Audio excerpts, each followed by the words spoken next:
আমাদের সাথে আজ রয়েছেন আপিল বিভাগের সাবেক বিচারক বিচারপতি এইচ.এম. শামসুদ্দিন চৌধুরী। বিচারপতি এইচ.এম. শামসুদ্দিন চৌধুরী, আপনাকে স্বাগত আমাদের অনুষ্ঠানে। আমাদের সাথে আরো থাকছেন আসিফ নজরুল, অধ্যাপক আসিফ নজরুল। আপনি আমাদের সাথে যুক্ত হয়েছেন, সময় দিয়েছেন, সেজন্য আপনাদের প্রতি আমাদের সবার কৃতজ্ঞতা। শুরুতেই কখনো কোটা আন্দোলন ছিল না, এটি শুরুই হয়েছিল এই সরকারের পতন ঘটানোর এক মহাপরিকল্পনার অংশ হিসেবে। কারণ এই তথাকথিত কোটা আন্দোলনকারীরা যা চাচ্ছিল এবং চাচ্ছে, সেটি তো সরকারেরও চাওয়া ছিল সবসময়। শোনেন, সরকারের অবস্থান তো সবসময় এক।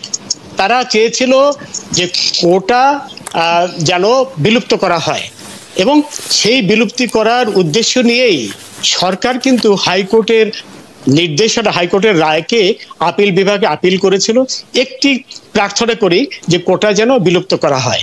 সেটি তো সেই ছাত্ররা যারা কোটা আন্দোলনের কথা বলছে তাদের ইচ্ছা ছিল। তো সেই পরিস্থিতিতে তাদের আন্দোলন করার তো কোনো প্রশ্নই ছিল না। তারা একটি অসৎ উদ্দেশ্য নিয়ে মাঠে হাজির হয়েছিল। জাসির চৌধুরী, আপনি বলতে চাইছেন,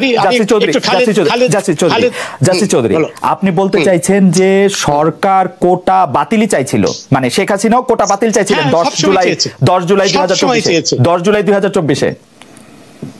তার আগে থেকে, শুরুর থেকেই তো কোটা বাতিল দিয়েছিল। বলেছিলেন কোটা মুক্তিযোদ্ধার নাতিদের জন্য থাকবে নাকি রাজাকারের নাতিদের জন্য থাকবে, এটা কি মনে করায় দেয় যে উনিও চেয়েছিলেন কোটা প্রথা বাতিল? শোনেন, আমরা তো উনি কি বলেছেন সেটা পাশে রাখেন, কিন্তু ঘটনা হলো এই যে সরকার তো আপিল করেছিল হাইকোর্টের রায়ের বিরুদ্ধে। হাইকোর্ট বলেছিল কোটা থাকবে, এবং সেই রায়কে চ্যালেঞ্জ করে সরকারই তো আপিল করলো আপিল বিভাগে, এবং ছাত্রদেরকে বলেছিল যে এইটি আপিল বিভাগের একান্ত সিদ্ধান্ত, এখানে সরকারের কিছুই করার নেই। খালেদ, তুমি বলেই বলছি, তোমাকে সবসময় তুমি বলি, তুমি তো খুব ভালো করেই জানো দেশ তো সংবিধান দ্বারা পরিচালিত হয়। সেই অবস্থায় যখন আপিল বিভাগে মামলাটি বিবেচনাধীন, তখন তো শুধু বিচারকই না, সর্বোচ্চ আদালতের একজন জুরিস্টও বটে, কিন্তু আপনি কি সত্যি এটি বলছেন যে সরকার এটি চেয়েছিল? সরকার আপিল করেছে, সরকার না চাইলে সরকার অ্যাটর্নি জেনারেলকে এই ব্রিফই দেয় নাই যে কোটা বাতিলের পক্ষে গিয়ে কথা বলো। এই ব্রিফ দিয়েছে আন্দোলন শেষ হওয়ার পরে 18 আগস্টের পরে। প্লিজ তুমি পিটিশনটা দেখো। পিটিশনের অ্যাটর্নি জেনারেল, সর্বোচ্চ আইন কর্মকর্তা গেছিল, সেখানে কোনো ডেপুটি অ্যাটর্নি জেনারেল বা অতিরিক্ত অ্যাটর্নি জেনারেল যায়নি। সেখানে আপিল করেছিল সেই হাইকোর্টের রায়, অর্থাৎ কোটা বাদ করার প্রার্থনা নিয়ে আপিল করেছিল। তো এই ঘটনার পর তো এই ব্যাপারে আর দ্বিমত পোষণের কোনো অবকাশই থাকে না। সরকার চেয়েছিল এই কোটা বাদ করতে, কিন্তু এই সাধারণ ছাত্ররা তো এটা বুঝতে পারেনি। সাধারণ ছাত্রদের বোঝানো উচিত ছিল যে এটি সরকারের হাতে নয়, এটি আপিল বিভাগের হাতে। কারণ সাধারণ ছাত্রকে না, অনেক জ্ঞানী গুণী লোকও কিন্তু জানে না যে সরকার আর সুপ্রিম কোর্ট সম্পূর্ণ আলাদা দুটি সত্তা। সুপ্রিম কোর্ট সরকারের অংশ নয়, এবং সুপ্রিম কোর্টের বিচারপতিরাও সরকারের কর্মকর্তা নয়। এই জিনিসগুলো বোঝানো হয়নি। এখন এটি তো একটা প্রক্রিয়ার ব্যাপার। হাইকোর্টের রায় পেল, সেটি জমা দিল, সেখানে তারা লিভ টু অ্যাপিল অ্যাপ্লিকেশন করতে হলে এটি একটি প্রক্রিয়ার ব্যাপার। কিন্তু তারা তো আর আপিল বিভাগের রায় তো আর খণ্ডন করেনি বা করতে পারে না। খণ্ডন করলে তো তারা আদালত অবমাননার দায়ে অভিযুক্ত হতো, যে রায় দেওয়ার আগে রায়টি হয়েছে 21 জুলাই। প্রধানমন্ত্রী 17 জুলাই জাতির উদ্দেশ্যে ভাষণে কি করে বললেন যে তোমাদের রায় পছন্দ হবে তোমাদের? How could she no? না, আশা করি পছন্দ হবে, এই কথা বলেছে। কারণ এখানে কথা হলো, বলেছে যে তোমার রায় প্রধানমন্ত্রী তো আর হাইকোর্ট সুপ্রিম কোর্ট পরিচালনা করে না, তাই না? কথা হলো এই কথা তো মনে হচ্ছে যে মোটেও প্রধানমন্ত্রী ওই ধরনের কোনো কথাই বলেনি। এইভাবে টুইস্ট করা তো ঠিক না। জাসির চৌধুরী, আমরা আবার একটু আসবো আপনার কাছে।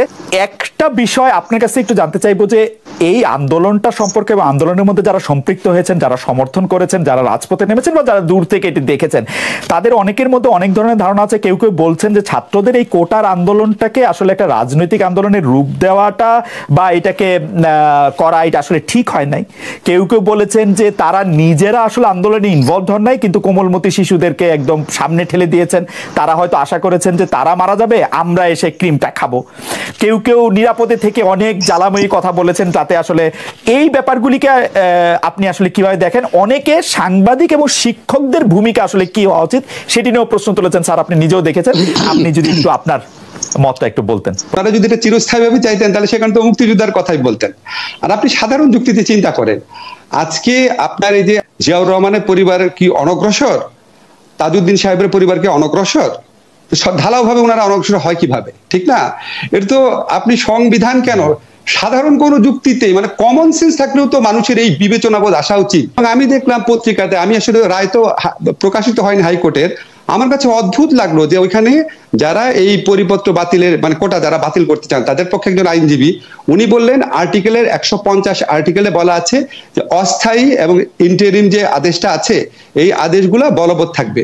আমি আশ্চর্য হয়ে গেলাম, আমি সাংবিধানিক আইন পড়াচ্ছি এত বছর যাবত, আমি গণপরিষদ বিতর্কের উপর 2 বছর রিসার্চ করে বই পড়েছি, উনি এটা কি যুক্তি দিলেন?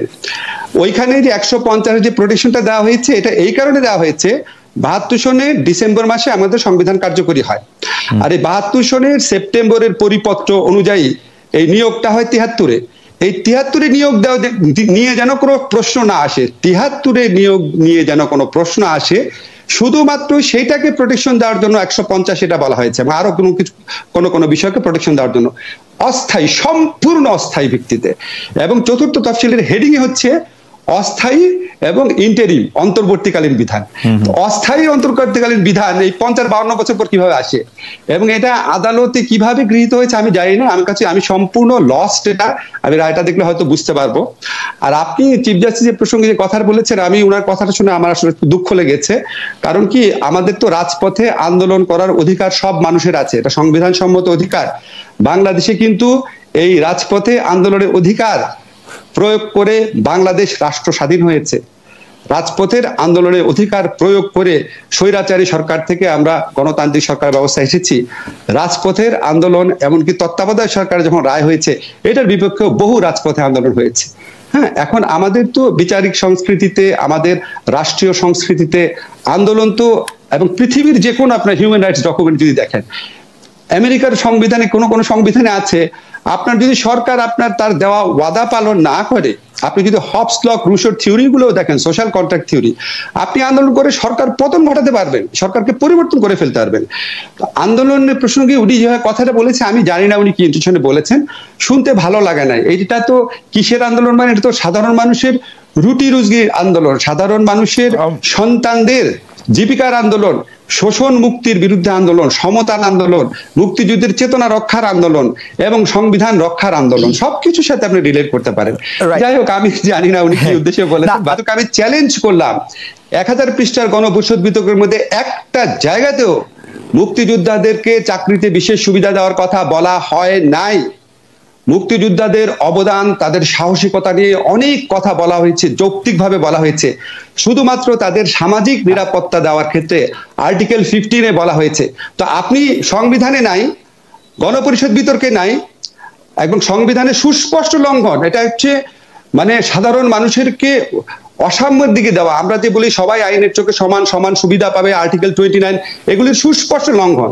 এখন আপনি সংবিধানের স্পিরিটে গিয়ে এমন একটা জিনিস করবেন যেখানে চাকরি পাওয়ার অধিকার অত্যন্ত অল্প সংখ্যক মানুষের কাছে। আপনি যদি রাজ সরকারি গ্যাজেট দেখেন, যদি আপনি সরকার প্রকৃত মুক্তিযোদ্ধাদের সংখ্যা দেখেন, 1986 সনে মুক্তিযোদ্ধা কল্যাণ ট্রাস্টের হিসাবে ছিল প্রকৃত মুক্তিযোদ্ধার সংখ্যা 70 থেকে 80 হাজার। পরে আওয়ামী লীগ আমলে কেন এটা বেড়ে 3 গুণ হয়েছে আমি জানি না। এর মধ্যে অনেক ভুয়া মুক্তিযোদ্ধা বের হয়েছে, ভুয়া মুক্তিযোদ্ধার আপত্তি হয়েছে প্রায় 60,000-এর বেশি। এখন আপনি কি বলেন, সরকারের অধিকার আছে ভুয়া মুক্তিযোদ্ধাদের পক্ষে আপনি কোটা করবেন? সরকারের অধিকার আছে আপনি মুক্তিযুদ্ধের সন্তান তার বংশের প্রশ্ন করবেন? আমাদের সংবিধান অনুযায়ী কিছু কোটা তো অবশ্যই আপনার রাখা উচিত।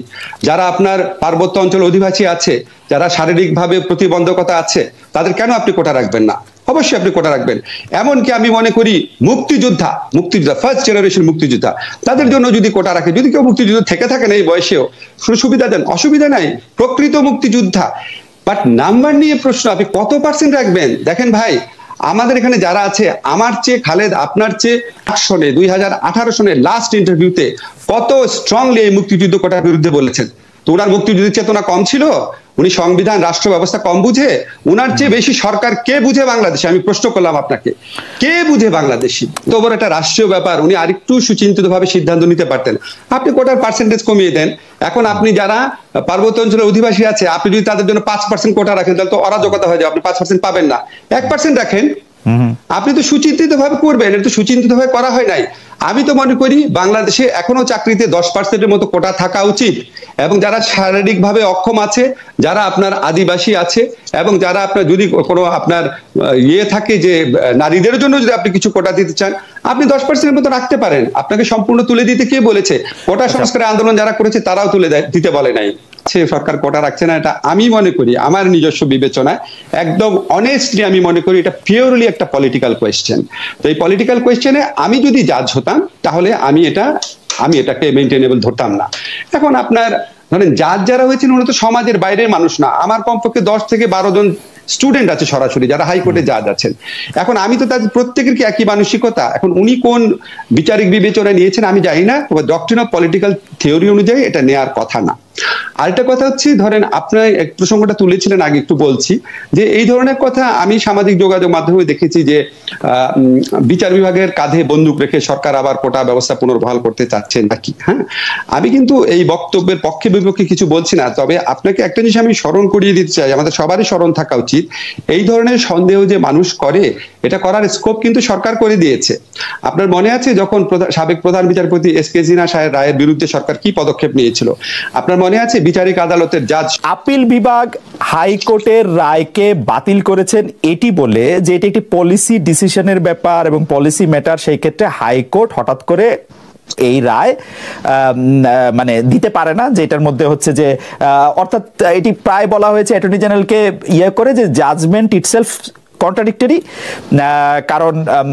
কারণ এইটা তো পলিসি ম্যাটার, এইখানে আসলে হাইকোর্টের এটি বলার নাই যে এটি বাতিল করতে হবে, সেটা বলে অ্যাপিলেট ডিভিশন এটি বাতিল করেছেন। কিন্তু ইন্টারেস্টিং ব্যাপার, আপনি দেখেন এই কথা বলে যখন অ্যাপিলেট ডিভিশন হাইকোর্টের রায়টি বাতিল করলেন, সেই অ্যাপিলেট ডিভিশন আবার ঠিক করে দিলেন যে এটি 93%, 5%, 1%, 1%, এটিকে অ্যাপিলেট ডিভিশন পারে। অ্যাপিলেট ডিভিশন এটি করলেন, আমি পুরো প্রশ্নটা করি স্যার, অ্যাপিলেট ডিভিশন এটি করলেন 104 আর্টিকেল নিয়ে। কিন্তু আমার কথা হচ্ছে অ্যাপিলেট ডিভিশন যেটি পারেন না, এটি অ্যাপিলেট ডিভিশন নিজেই বুঝতে পেরেছেন, কারণ তখন আবার বলেছেন সরকার যা চায় তা আবার করতে পারবে। তার মানে শোনো, যে এইখানে শোনো, তোমার তো জি আমি পেয়েছি, আমি জবাব দিই। জি জাসির চৌধুরী বলেন। তোমার তো 104-এর যে ক্ষমতা, সংবিধানের 104 অনুচ্ছেদে যে ক্ষমতা সুপ্রিম কোর্টে দিয়েছে, সেটি তোমার অজানা থাকার কমপ্লিট জাস্টিসে সুপ্রিম কোর্ট এটি একান্তই অ্যাপেলেট ডিভিশনের ক্ষমতা।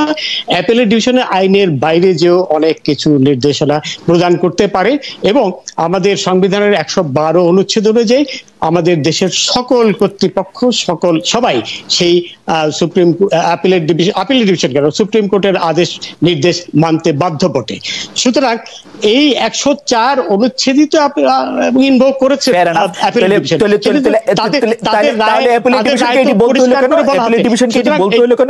ডিভিশন।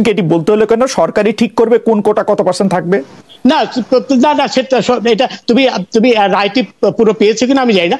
বলেছে যে ভবিষ্যতে এটি ভবিষ্যতে পরিবর্তন করতে পারবে সরকার। ভবিষ্যতে মানে একদিন পর তো ভবিষ্যৎ নাকি প্রজ্ঞাপনের আগে না পরে? পারবে, ওইটাই বলেছে যে এর পরবর্তীকালে সরকার এটি পরিবর্তন করতে পারবে। কিন্তু যে রায়টি, যে আদেশ দিয়েছে 104 অনুচ্ছেদে, সেটি তো বাইন্ডিং অন এভরিবডি, প্রতিটি কর্তৃপক্ষ, প্রধানমন্ত্রী থেকে শুরু করে আপনি সত্যি মনে করেন অ্যাপিলেট ডিভিশন বলে দিতে পারে কোটা 93%, 5%, 1%, 2%? অবশ্যই সত্যি আপনি এটা বললেন, আপনি মনে করেন যে এটি বলতে পারে? না, তোমার এটা জানা উচিত ছিল 104 অবশ্যই বলতে পারে, এবং সেটি কিন্তু আপিলের ডিভিশন করেছে। বাংলাদেশে তো সুপ্রিম কোর্ট সভরেন না, সভরেন তো পার্লামেন্ট, ও পারে এটা বলতে। বাংলাদেশে